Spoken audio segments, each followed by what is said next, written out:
नमस्कार, मैं Ravish Kumar. Insurance is the subject matter of अगड़म मगड़म। हर बीमा विज्ञापन के आखिर में यह कानूनी चेतावनी ऐसे पढ़ी जाती है जैसे सड़क दुर्घटना से बच भी गए तो इस चेतावनी से नहीं बच पाएंगे। बीमा आम पब्लिक के लिए नहीं बल्कि न्यूज एंकरों के लिए भी जटिल विषय है। भारत ने बीमा कंपनियों का इतिहास अब से 4 साल बाद 2018 में 200 साल पूरा करने जा रहा है। हम 2018 को 100% बीमा युक्त भारत का लक्ष्य ले सकते हैं। ये आइडिया देश हित में मैं देश को दे रहा हूं।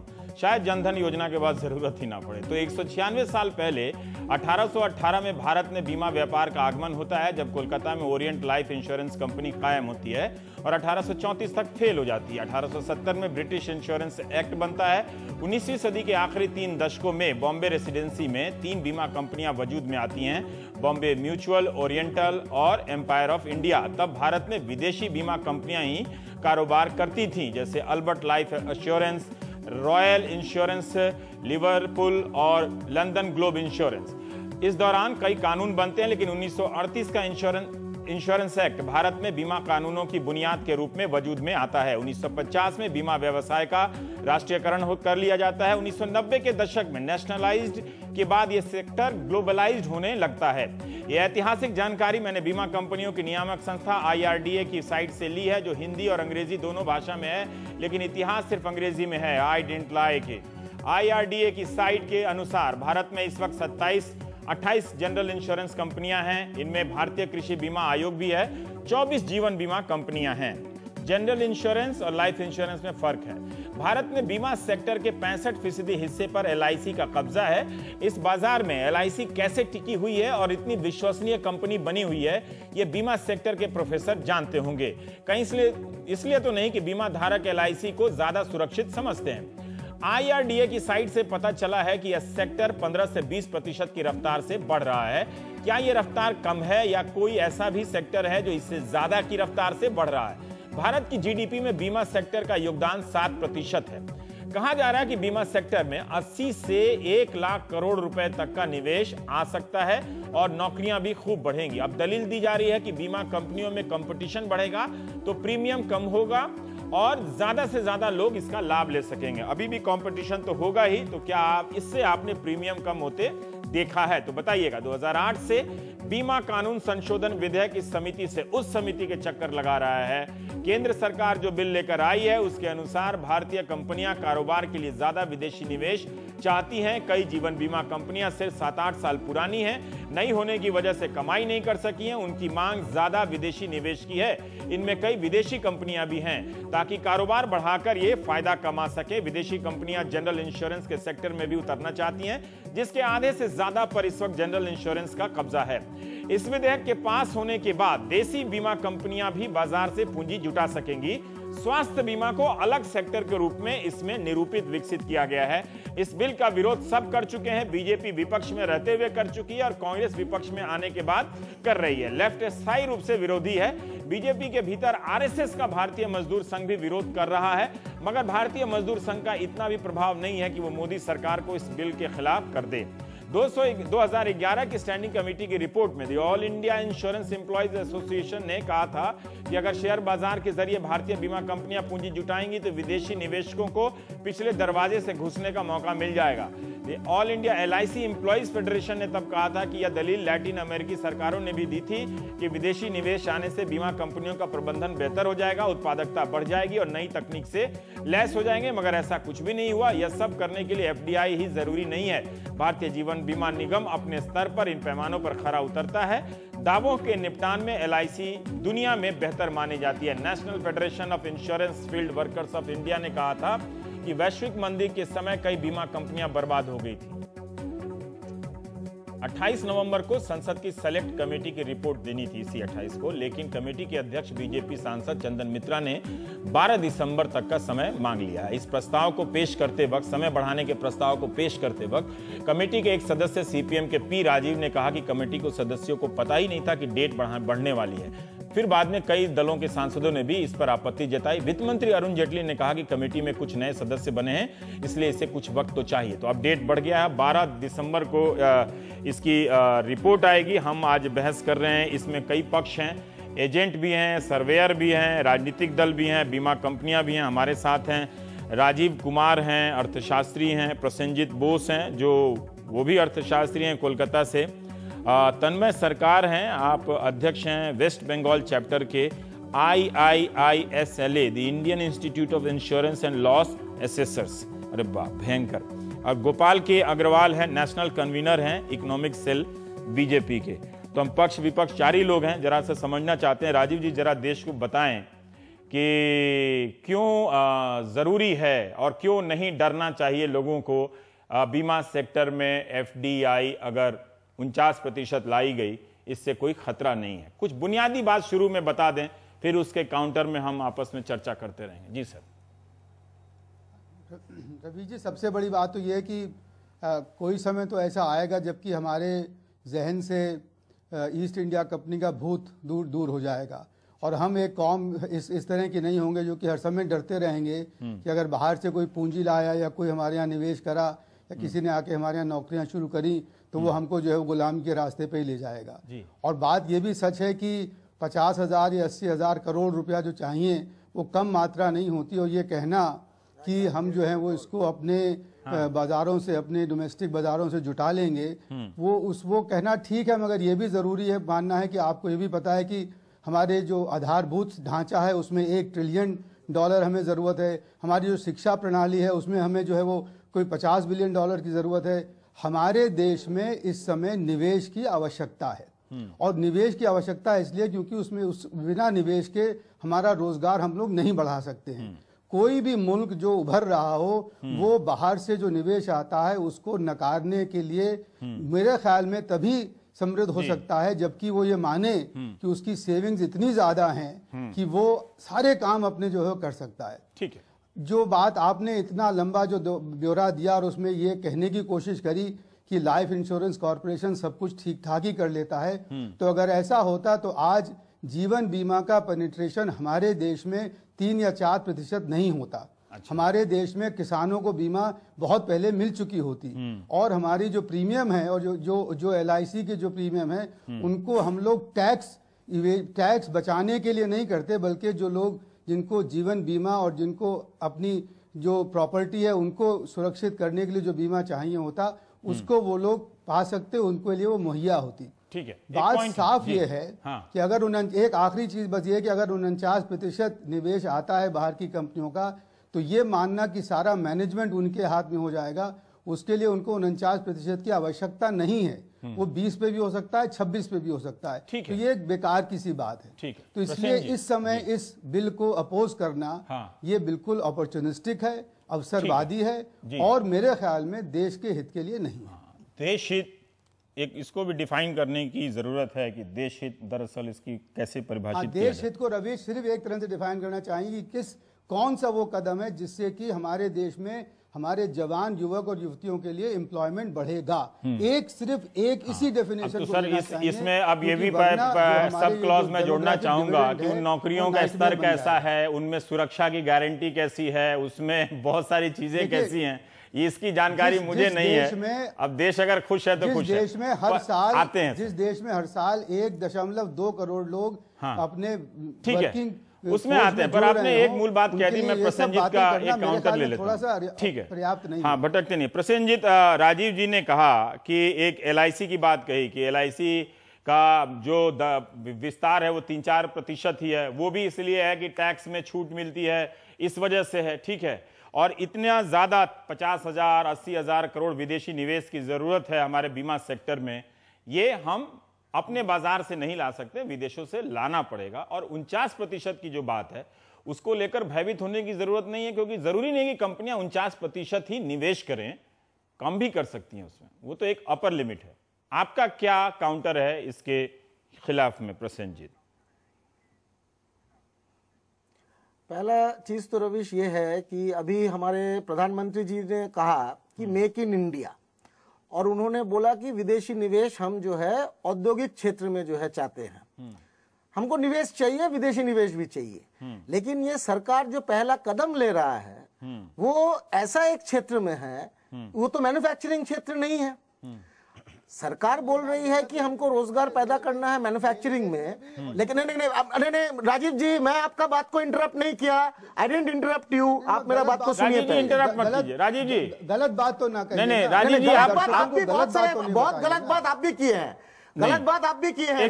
प्रसन्नजीत पॉइंट पर, प्रसन्नजीत आप पॉइंट पर रहिए, प्रसन्नजीत पॉइंट पर रहिए। हाँ, पहला चीज ये है कि फाइनेंशियल सेक्टर, फाइनेंशियल सेक्टर, वित्तीय जो क्षेत्र है ये सेंसिटिव क्षेत्र है। क्यों? क्योंकि अभी जो 2008-9 में हम देखे कि अमेरिका में जो वित्तीय संकट आया, इसमें एक बहुत बड़ा जो रोल था वो अमेरिकी AIG जैसे अमेरिकी इंश्योरेंस कंपनीज का था, जिन्होंने निजी जो ऐसे कंपनीज है और लोगों का पैसा को लेके इन्होंने शेयर मार्केट में लगाया और आम लोगों का पैसा जो है गबन हुआ, घोटाला हुआ उससे। तो इसी के कारण हमारे देश में ये विदेशी पूंजी लाने का इंश्योरेंस जैसे सेक्टर में जो है विरोध हुआ, नंबर 1। नंबर 2 ये बात है कि विदेशी निवेश की बात की जा रही है। हमारे देश में विदेशी निवेश आज से 12-13 साल पहले से इंश्योरेंस सेक्टर में खोल दिया गया है। अभी आप देखिए पिछले 2-3 सालों में LIC का पॉलिसीज अभी जितने तेजी से लोग जो है खरीद रहे हैं, सारे के सारे बाकी जो 23 कंपनी, 24 हमारे देश में इंश्योरेंस, लाइफ इंश्योरेंस कंपनीज है, वो 23 प्राइवेट सेक्टर जो है एक पब्लिक सेक्टर के साथ मुकाबला नहीं कर पा रहा है। ये असलियत है। क्यों? क्योंकि LIC के ऊपर हमारे देश के लोगों का भरोसा है कि इसमें पैसा अगर लगाएंगे तो हमारा पैसा गबन नहीं होगा। फाइनेंशियल क्राइसिस जो दुनिया भर में हुआ, उसके बाद में प्राइवेट इंश्योरेंस कंपनीज का क्रेडिबिलिटी कम हुआ है, ये सच्चाई है। पर हमारे देश में भी लोग मेरा एक सवाल है, आप बोलते रहिए, आपका जा टर्न रहे है। हैं। मेरा एक सवाल है कि देखिए दुनिया में आर्थिक मंदी आई, बहुत सारी कंपनियां डूबी, बैंकिंग सेक्टर भी डूबा, लेकिन ऐसा नहीं है कि उन सेक्टरों में निवेश की प्रक्रिया बंद हो गई या दुनिया ने व्यापार करने का अवसर छोड़ दिया। ये भी इस बात ये सच्चाई है कि बीमा कंपनियां डूब गई थी, उनके पैसे डूब गए थे, लेकिन उसके ऐसा नहीं है कि फिर लोगों ने उसका कोई तरीका बदल दिया हो या अमेरिका में राष्ट्रीयकरण हो गया हो। नहीं जी, नहीं, राष्ट्रीयकरण तो हुआ है।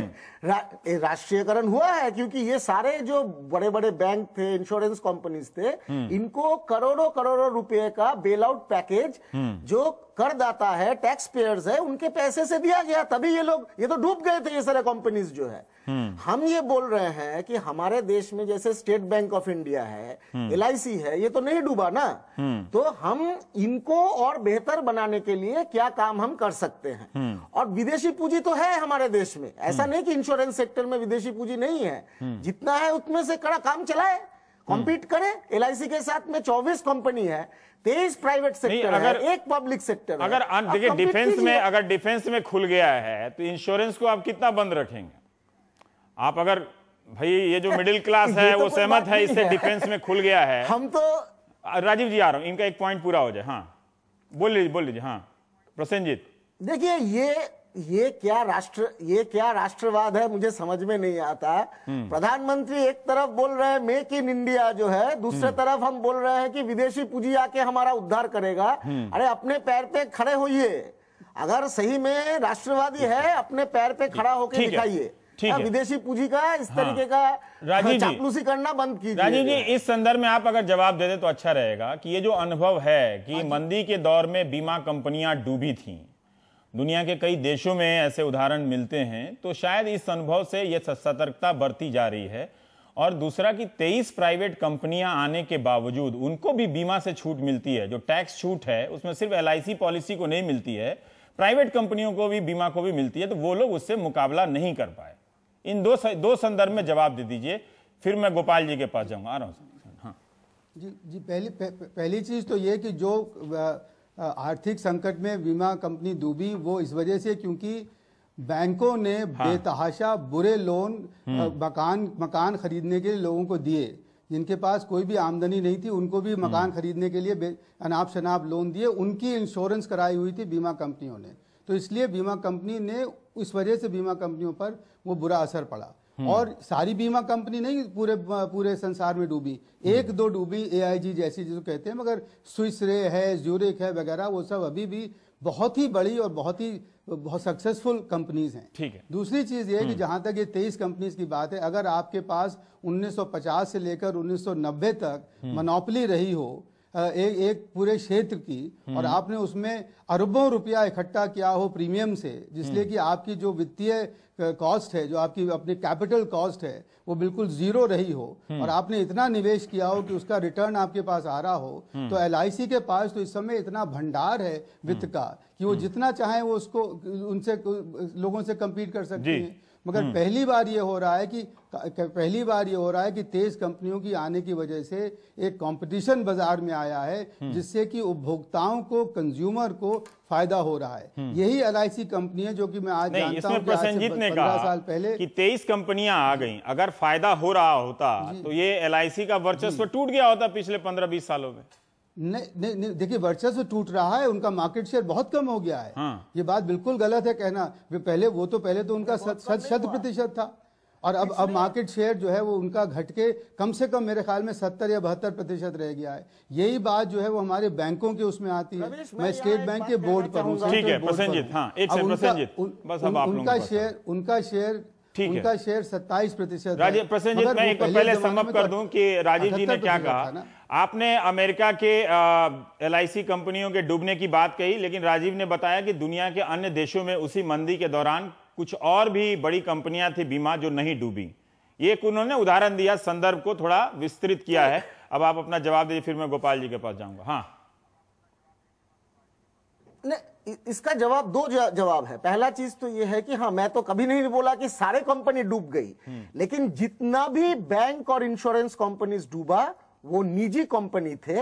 राजीव जी एक भी पब्लिक सेक्टर बैंक या इंश्योरेंस कंपनी के बारे में नहीं कह पाएंगे दुनिया के कहीं पे भी जो कि डूबा। पहली चीज।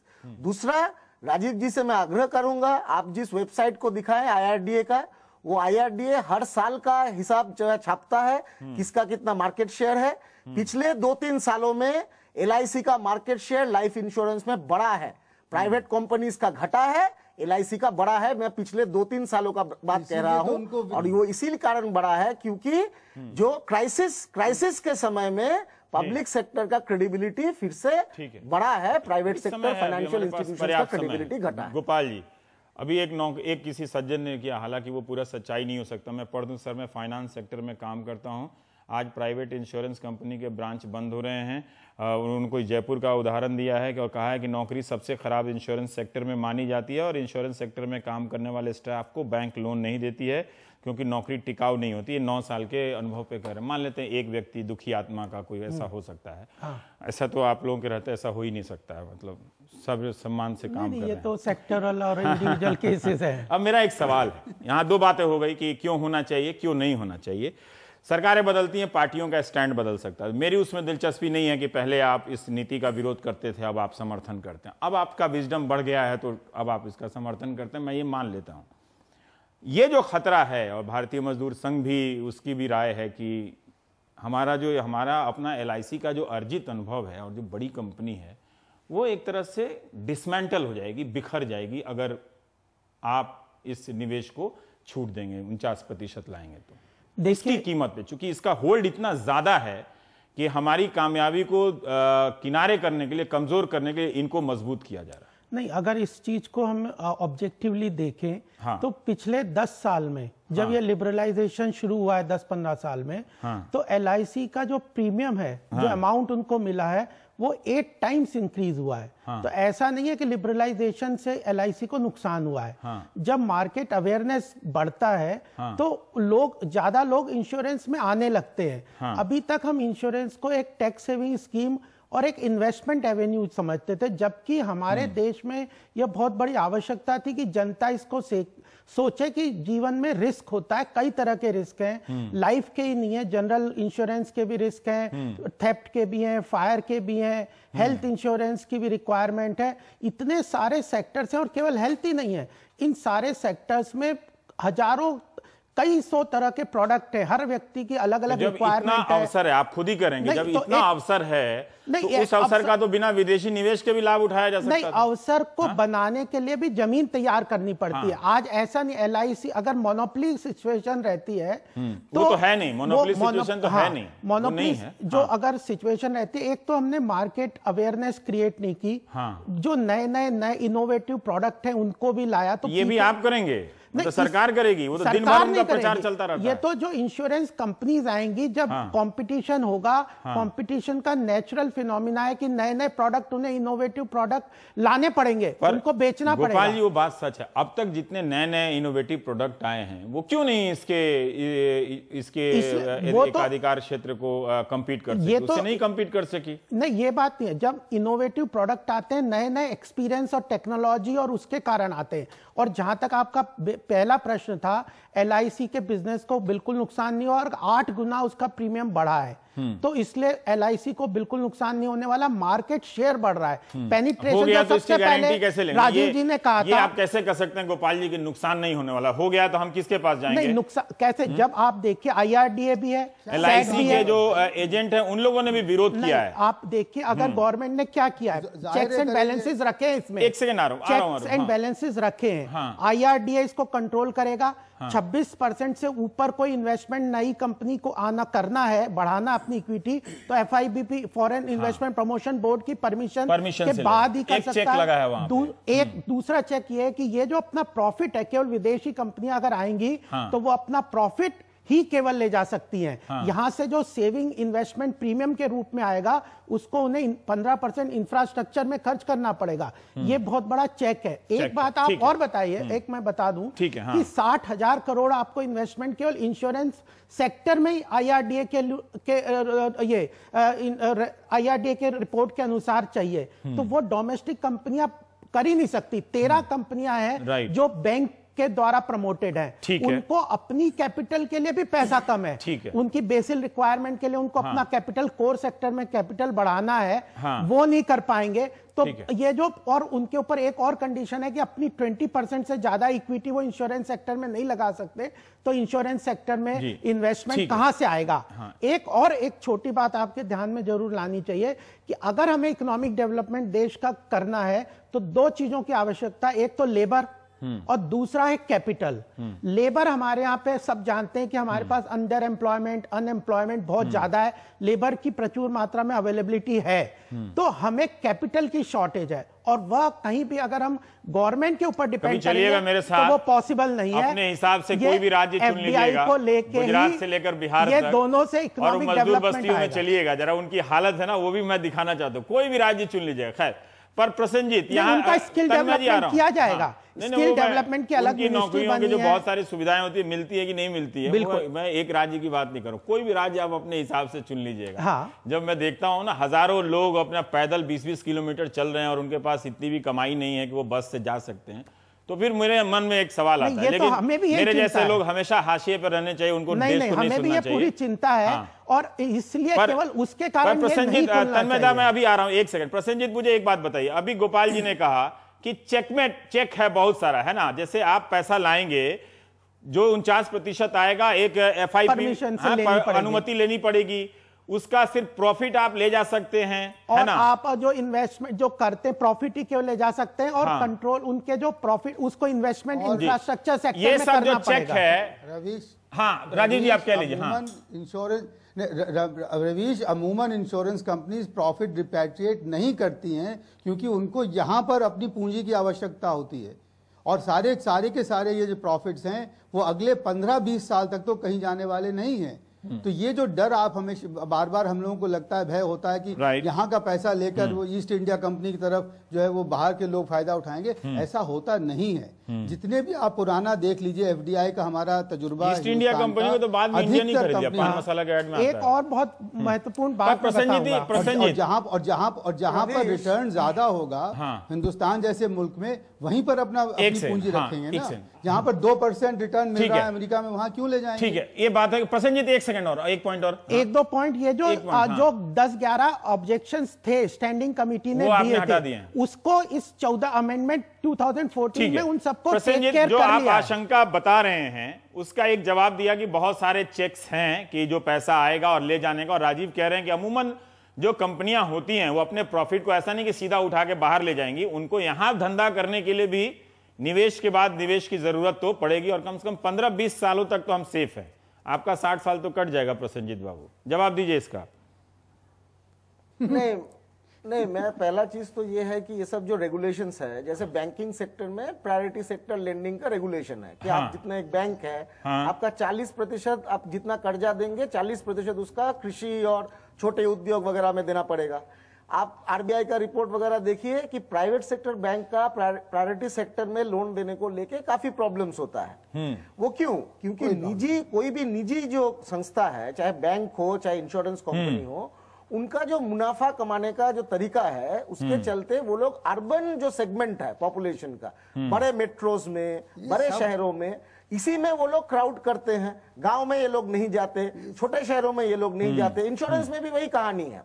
तो इसीलिए होता क्या है कि एक तो इनको रेगुलेट करने का जो बातें तमाम हो रहा है, ये रेगुलेशन उतना काम नहीं करता। मैं ये भाजपा के जो बैठे हुए हैं उनको मैं याद दिलाना चाहूंगा, अभी कुछ दिन गोपाल जी को कुछ दिन पहले ये इंश्योरेंस, प्राइवेट इंश्योरेंस कंपनीज का जो यूलिप स्कीम था कि जो इंश्योरेंस का पैसा स्टॉक मार्केट में देने का, उसको लेके आईआरडीए जो है काफी उसको बंद किया। बहुत सारे इंश्योरेंस कंपनीज डाल रहे थे पैसा जो है स्टॉक मार्केट में, तो उसको आईआरडीए ने बंद करवा दिया जो है, क्योंकि वो रिस्की तरीके से जो है इन्वेस्ट कर रहे थे।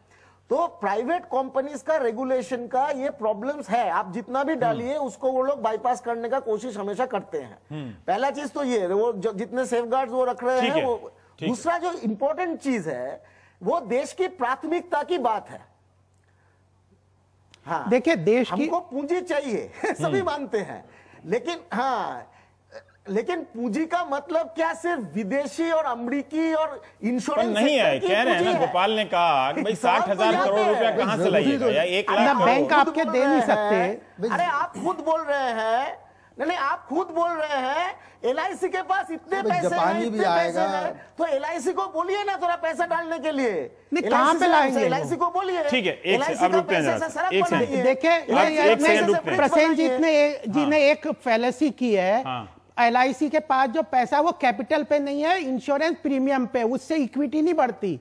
वो इन्वेस्ट कर सकते हैं और वो कर भी रहे हैं। और इक्विटी बात आ रही है कैपिटल की, उनकी इंश्योरेंस की इक्विटी कैपिटल की। तो जो प्रीमियम से आप उसको इक्विटी कैपिटल थोड़ी एलआईसी का बना देंगे। अच्छा लगा आप कम से कम एक टेक्निकल लाइन पे गोपाल जी आप। दूसरी बात ये है कि आज आपको इंफ्रास्ट्रक्चर, आप प्रसेनजीत जी, ये जो कंडीशन है कि 15% आपको इंफ्रास्ट्रक्चर डेवलपमेंट में खर्च करना पड़ेगा, आपको हाउसिंग सेक्टर में इन्वेस्टमेंट चाहिए, रोड बिल्डिंग इंफ्रास्ट्रक्चर। अच्छा, तो यह सब चीजें तो मैं ये वाले पॉइंट पे समय सोच के रखिएगा। ये जो 15% इंफ्रास्ट्रक्चर डेवलपमेंट है, ये क्या चेक नहीं है? हाउसिंग में है। एक से फिर मैं आप तन्मय जी के पास जाना चाहता हूँ। हाँ, ये सब होता नहीं है।